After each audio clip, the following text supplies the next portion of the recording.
Well, I'm joined now by Sonia Williams. She came to Britain from Barbados in 1975, aged 13, but started having problems in 2014 when she was told she didn't have indefinite leave to remain. She has since had her driving licence withdrawn. Also with us, Trevor Philips, the former chair of the Equalities and Human Rights Commission. His family is originally from Guyana. And the Tory MP, Philp, joins us from Westminster. Nice to have you all. And Sonia, if I can start with you. For 4 years now, you've been fighting to prove that this is your home and you're British. Yeah, I can't drive, I can't work, I can't claim benefits, I can't do anything. They took away your licence and you think your job as well? Yeah. What happened? They came to me early 2014 and just asked for ID. They needed to update their records. I was there for 8 years.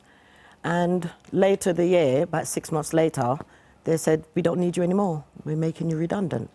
I still didn't think nothing of it until when they took away my driving licence in 2016. I started to put it together and I thought, no, this is all connected. And they're saying I'm an illegal immigrant. So you came technically in 75, which was just after the cut-off. Yes. And do you think that was why they were acting like this, or do you think... Well, I didn't know anything about any cut-off. I didn't know, so... And you had the paperwork? Well, I don't know. I came here as a minor to join my mum, dad, my sister and my brother. They were born here. My mum's got citizen. My dad had right to remain. So I just presume I had all that because I was leaving Barbados to come and live with my family. I wasn't just coming on a holiday. You heard the Home Secretary, we just played on that film, Amber Rudd, saying she apologised. She thought maybe policy had got in the way of people. What's your response tonight? I don't really accept her apology because they've been giving me the runaround and no one's telling me where to go or what to do. Everyone's just talking about these great big monies that I haven't got because I'm not working, I can't claim benefits, so where am I going to get this money to apply for these things they're asking me for? What do you think the damage has been done to you personally? Well, I don't know, numb. Sometimes I just want to give up, crying, stressed. Tonight, the Home Office has been in touch with us. We've explained your case to them and they've said that they will be in touch with you tomorrow. Your reaction to that? Well, I sent you all the necessary paperwork and you wrote me back and told me I don't have the right. And now all of a sudden tonight, I've got the right for them to give me a phone call. Let me just read this out in case we can't see it. This is to Mrs. Sonia Williams. Your no time limit biometric permit application has been withdrawn as you never held indefinite leave to remain. How did they come to that conclusion? Let's ask Philp. Can you tell Sonia and others like her how the government is prepared to compensate her for what she's been through? Well, look, the experience that Sonia has had and others like her is completely unacceptable, as Amber Rudd, the Home Secretary, said in the House today. As the child of Windrush generation arrivals in the UK, I think she should have the right to remain. And the announcement today means that she can have, and others in her position, can have a fast-track indefinite leave to remain and associated paperwork. Hang on a second, Philps. You're talking about she should have the right to remain. You've just heard from a woman who's had her job taken away from her and her driving licence. The very least she gets is the right to remain. What about the compensation? Well, that wasn't discussed in the Commons today. Should it be?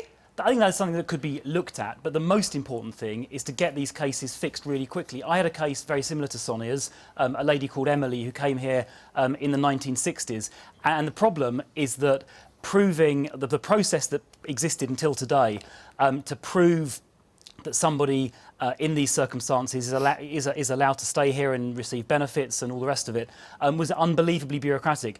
And even as an MP, I was helping... whose fault was that? Whose fault was it if the government made it so bureaucratic that people couldn't prove their status? Well, the system was too bureaucratic, and as Amber Rudd said in the Commons today, policy got in the way of the individual case. Right. So what about, just a second, what about those who were deported? Because we still don't know how many people have actually been sent back to places that they barely even knew as babies. Yeah. Well, as far as Amber Rudd in the Commons today said that she wasn't aware of any cases of actual deportations. Looking at the sort of media coverage and doing quite extensive research, I've seen 2 cases where it was contemplated, but it didn't actually happen.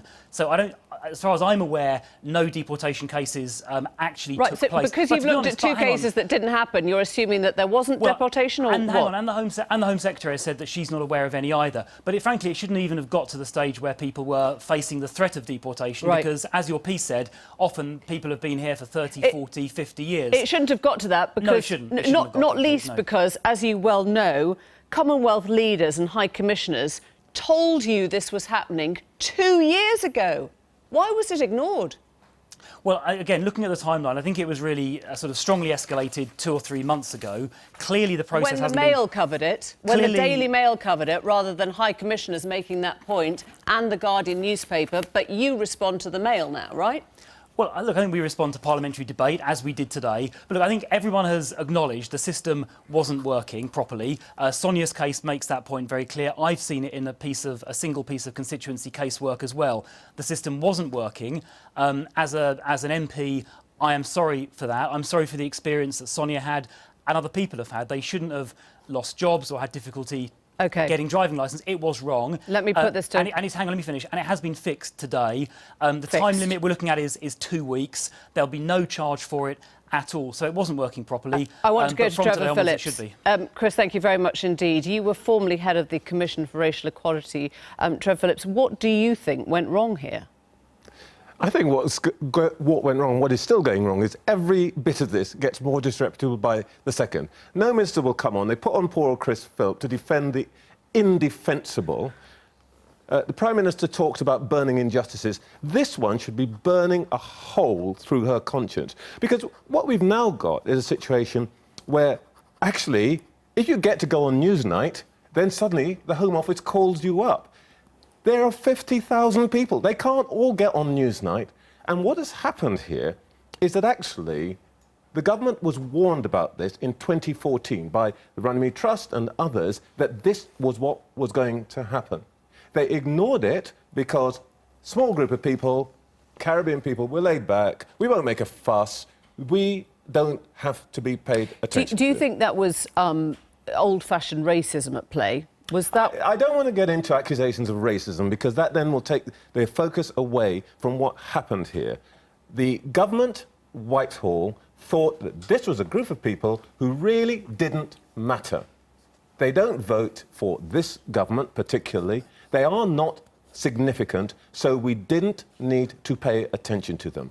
There are 2 pieces of legislation that the Home Office should have paid attention to. First of all, they've got a duty, I know this because I wrote the legislation, to pay attention to the diverse effects of legislation on different groups. They didn't pay any attention to the effect on this particular group.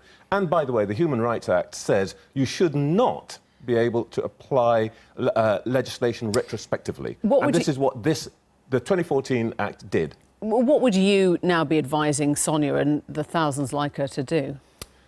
I don't think it's up to Sonia and the thousands like them to do anything except to say, you've got to fix it. Because, by the way, I myself, had I not been lucky enough to be an accidental 10th child in my family, if I'd been born where my family came from in Guyana, I would be in exactly the same position. I wouldn't have the documentation. It's not for us to fix it. It's for the government to fix this. And what they could do is, first of all, move the burden of proof on authorities, the driving authorities, health service and so on, to the authorities rather than to the individual person like Sonia. And then, secondly, they need to think about other forms of identification and knowledge. So, for example, in Europe, you can bring forward a letter from a solicitor that will show that you were here. At the moment, they're still keeping the hard line. Never mind all the stuff we heard today. There will still be people who will effectively be stateless and jobless. Thank you very much indeed.